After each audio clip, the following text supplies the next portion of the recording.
Oh, you may bless your happy lot, all ye who dwell on shore. For little you know of the hardships that we poor seamen bore. Yes, it's little you know of the hardships that we were forced to stand. For 14 days and 50 nights on the banks of Newfoundland. Our ship she had sailed through frost and snow from the day we left Quebec. And if we had not walked about, we had frozen to the deck.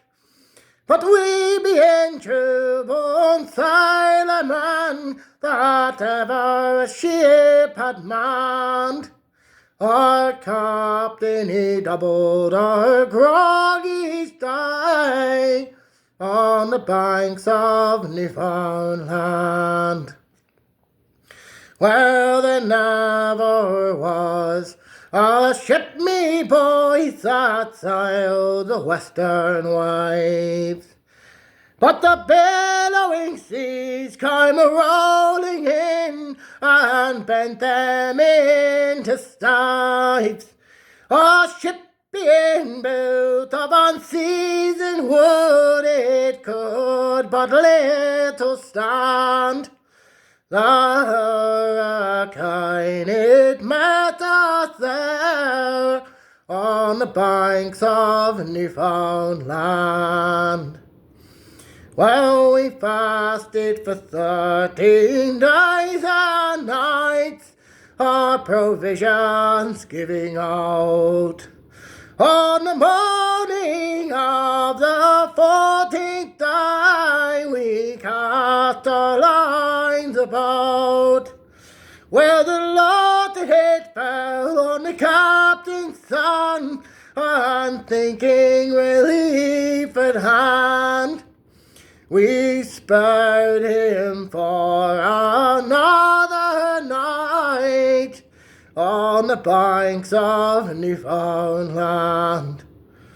On the morning of the 15th day, no vessel did appear.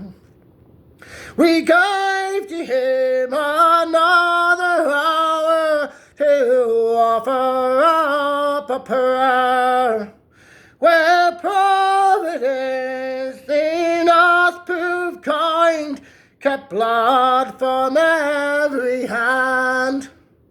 For an English vessel hove in sight on the banks of Newfoundland.